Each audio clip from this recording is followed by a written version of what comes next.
بسم الله الرحمن الرحيم.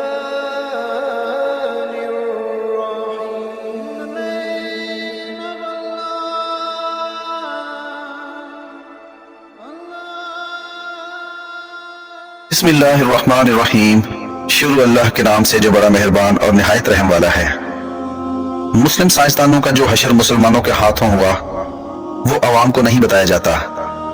آج بڑے فخر سے کہا جاتا ہے کہ وہ ہمارے مسلم سائنسدان تھے، اگرچہ علم کا کوئی مذہب نہیں ہوتا.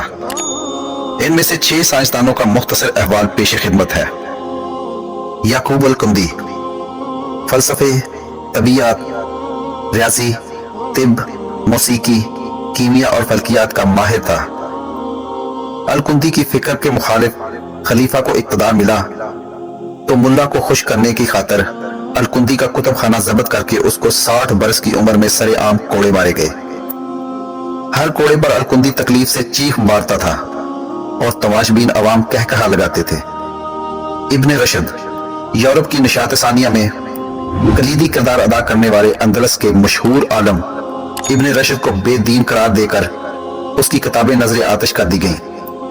ایک روایت کے مطابق اسے جامع مسجد کے ستون سے باندھا گیا اور نمازیوں نے اس کے منہ پر تھونکا. اس عظیم عالم نے زندگی کے آخری دن ذلت اور گمراہی کی حالت میں بسر کیے. ابن سینا جدید طب کے بانی ابن سینا کو بھی گمراہی کا مرتکب اور مرتد قرار دیا گیا. مختلف حکمران اس کے تعاقب میں رہے اور وہ جان بچا کر چھپتا پھرتا رہا. اس نے اپنی وہ کتاب جو 600 سال تک مشرق اور مغرب کی یونیورسٹیوں میں پڑھائی گئی یعنی القانون فی الطب حالت روح پوشی میں لکھی. زکریا الرازی عظیم فلسفی، کیمیا دان، فلکیات دان اور طبیب. زکریا الرازی کو جھوٹا، ملحد اور کافر قرار دیا گیا.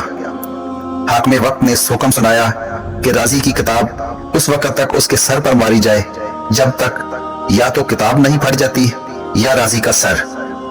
اس طرح بار بار کتابیں سر پر مارے جانے کی وجہ سے رازی اندھا ہو گیا اور اس کے بعد موت تک کبھی نہ دیکھ سکا. جابر ابن حیان جسے مغربی دنیا انہیں جدید کیمیا کا فادر کہتے ہیں، جس نے کیمیا، طب، فلسفہ اور فلکیات پر کام کیا، جس کی کتاب الکیمیا اور کتاب السابعین صرف مغرب کی لائبریریوں میں ملتی ہے. حکومت وقت کو جابر بن حیان کی بڑھتی ہوئی شہرت کھٹکنے لگی. جابر کا خراسان میں رہنا مشکل ہو گیا. اس کی والدہ کو کوڑے مار مار کر شہید کر دیا گیا. جابر اپنی کتابوں اور لیبارٹری کا مختصر سامان سمیٹ کر عراق کے شہر بصرہ چلا گیا. بصرہ کے لوگ جابر کے علم کے گرویدہ ہو گئے. جابر جیسی کیمیا گری اور علمی گفتگو انہوں نے اس سے قبل کبھی نہیں سنی تھی. جابر نے انہیں زمین سے آسمان اور زمین سے اس کی تہوں تک کا سفر کروا دیا.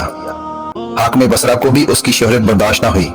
حاکم کے درباری جابر کی بڑھتی ہوئی علمی شہرت اور مسلکی اختلاف کو حکومت کے لیے خطرہ سمجھنے لگے. ایک دن جابر کو الزامات کی زد میں لا کر قاضی بصرہ کے سامنے پیش کیا گیا. قاضی نے حاکم کی ایما پر جابر کو سزائے موت سنا دی اور یوں جس جابر بن حیان کو آج مغرب بابا کیمیا یعنی کہ فادر آف کیمسٹری کہتی ہے، اس کی کیمیا گری، علم اور سائنسی ایجادات کو اس کے اپنے ہم مذہبوں نے جادوگری، کذب اور کفر قرار دیا. ڈاکٹر عبدالسلام معروف پاکستانی ماہر طبیعیات ڈاکٹر عبدالسلام جو نظریہ علم طبیعیات کے حوالے سے 20ویں صدی کی اہم شخصیت ہیں، پاکستان کے وہ واحد سائنسدان ہیں جنہیں 1989 میں طبیعیات کے شعبے میں نوبل انعام دیا گیا تھا. انہیں یہ انعام 2 امریکی سائنسدانوں شیلڈن لی اور سٹیون وینبرگ کے ساتھ مشترکہ طور پر دیا گیا. حکومت پاکستان نے انہیں صدارتی تمغہ برائے حسن کارکردگی، ستارہ امتیاز اور نشان امتیاز کے اعزازات سے نوازا. 22 ممالک نے اپنے اعلیٰ اعزازات سے بھی نوازا. ڈاکٹر عبدالسلام کو 36 ممالک کی طرف سے اعزازی ڈاکٹریٹ کی ڈگری بھی دی گئی. ڈاکٹر عبدالسلام 1960 سے 1974 تک حکومت پاکستان کی جانب سے مشیر سائنسدان کے عہدے پر بھی فائز رہے. ڈاکٹر عبدالسلام پاکستان میں سائنس کی بنیادیں رکھنے والے اشخاص میں سے ہیں، لیکن ہم نے پاکستان کے واحد نوبل انعام یافتہ ڈاکٹر عبدالسلام کو دھتکار دیا، جبکہ ڈاکٹر عبدالسلام نے وصیت کی تھی کہ ان کے مرنے کے بعد ان کے نوبل انعام کو پاکستان بھیج دیا جائے، جو آج بھی گورنمنٹ کالج یونیورسٹی کی لائبریری میں موجود ہے.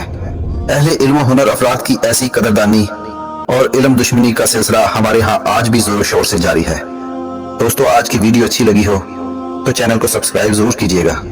اللہ تعالیٰ آپ کا حامی و ناصر ہو۔